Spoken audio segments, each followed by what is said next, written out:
Hi, I'm Errol Fox, a personal and business coach, mostly focused on leadership and relationship. The most important relationship, of course, is with our mind. That's where the source of everything in our life. So I want to dive in on this teaching series with tools that I use all the time so that my clients can watch this video. We can save time on a call and learn the tools and give it away as well, because I'm so big on change and transformation. I think everybody should know how to do this.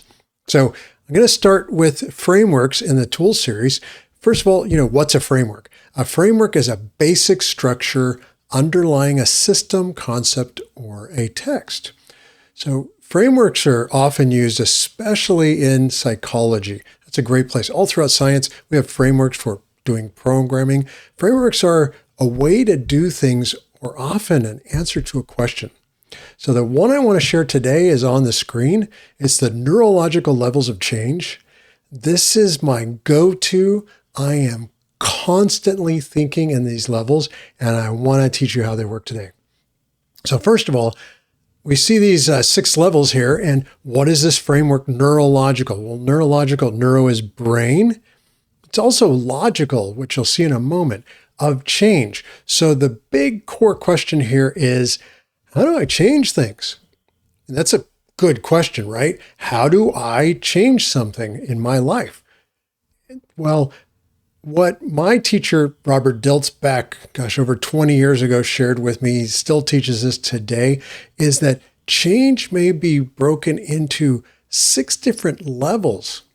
Now, at first you might think, oh my gosh, that's too much. But what it does, it says, there's not just one place to create change in your life. There's 6 you could play with. And here's how this works. So in change, what we have, you see these 6 levels here, is, let me first go through what the levels are. First, you start at environment. Great question there is, where and when? So environment is everything you can see, I'm in the environment, you're in the environment, anything I can touch, anything that's real, anything that's material outside of me is in the environment. Now, that's an easy way to change things. A lot of people do it in our culture. If you're not feeling happy and you want to feel happy, maybe you go buy a new iPhone or a new car or something like that. You get a new shirt and you might feel great. Challenge is, it's easy to do, maybe costs a little money. Maybe you could go outside, go for a run. It's great. And yet, how long does that change last? Maybe you get a brand new sexy car and 6 months in, you get a ding in it. Oh, now I'm really sad again. So that's one level of change very fast at the bottom, foundational, and yet doesn't last long. So as we climb up, then we have the level of behavior. Maybe if I want to be happier, I might behave different, act different. Maybe that's taking an action. Like, what could I do is a question. That is, maybe I go for a run. I like to lift weights, work out, run. Taking those behaviors could make me happy.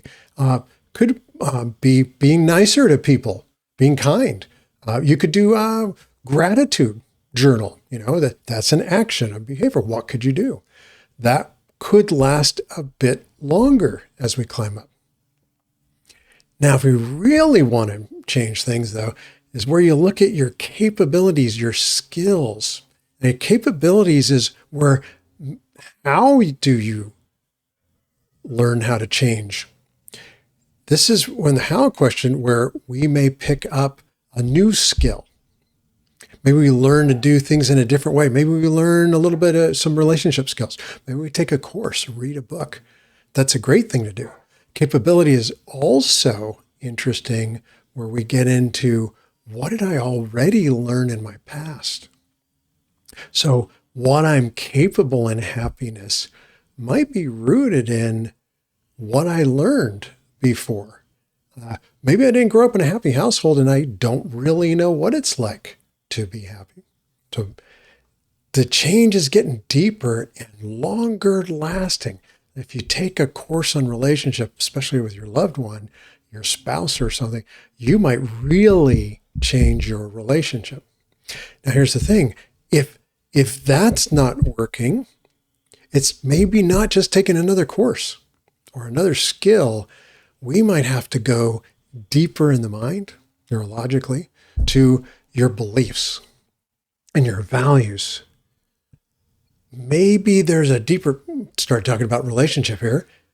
Maybe I've got a deep belief that I'm not lovable, that I got when I was young, or that women don't like me, or men are, people are, women are.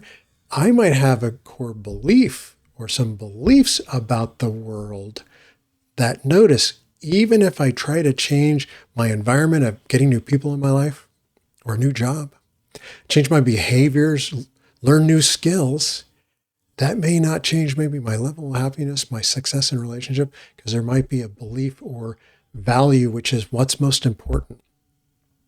Maybe I've worked with people where, you ask what's most important in your life and they'll say freedom. Well, the challenge with freedom is often that means doing what I want when I want to. People who have a high value of freedom don't do too well in long-term relationships. So notice we're going deeper to what will help us change. So beliefs are the level of why. Why am I having trouble in happiness relationship? Now, maybe that's not enough. I'm still stuck here, and I go to the identity level. I know where to look with this framework. I ask, now who? And questions are like, who am I? Who am I being? Now, this is where we get an example. I've helped a lot of people quit smoking. Now, that's something you look at the data, really difficult to do. It's like giving up an opioid in some ways, because it changes instantly how people feel. So often what people do, right? They try to get rid of in the environment the cigarettes.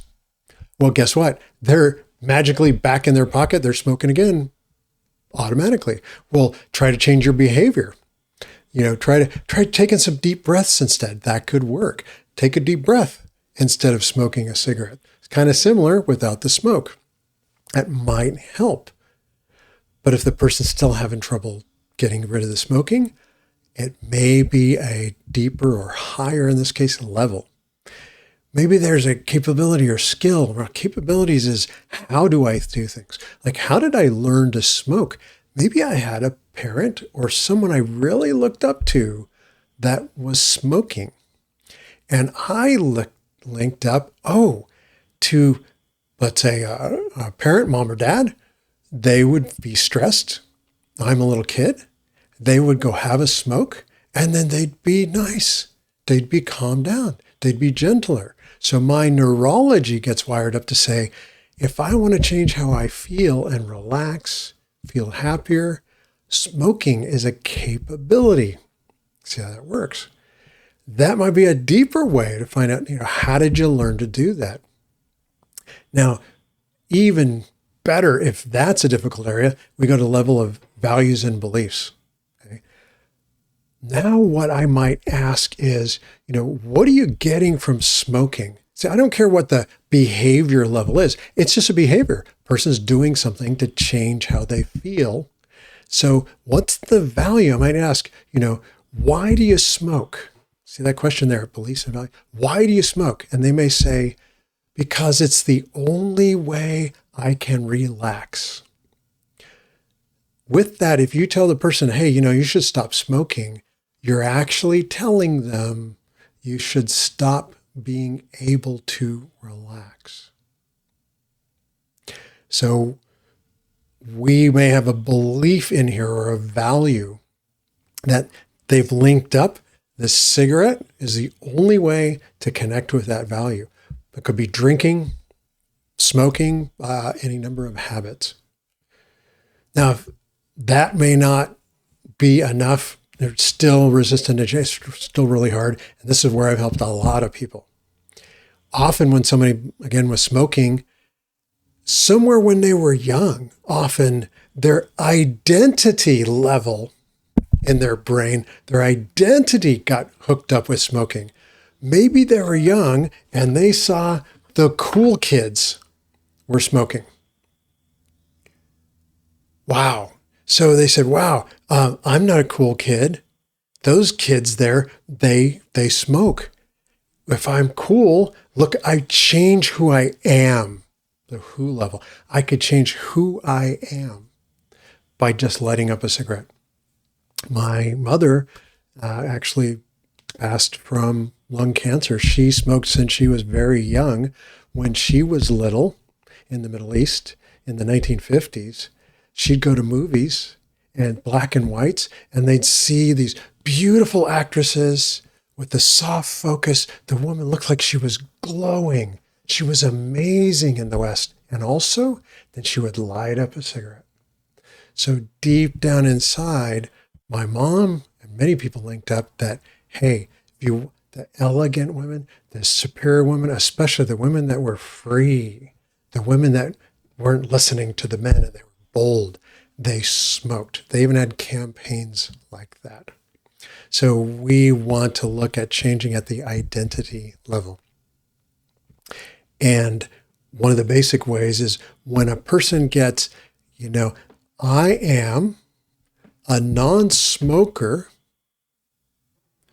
but I picked up a behavior to feel better. May sound trivial, but sometimes it'll click and people will get a shift.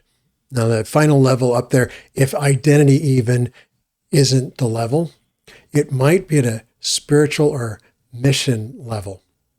And that is when at the top, we get beyond ourselves, we transcend ourselves. When you look at this, the bottom level environment is things outside of you and people.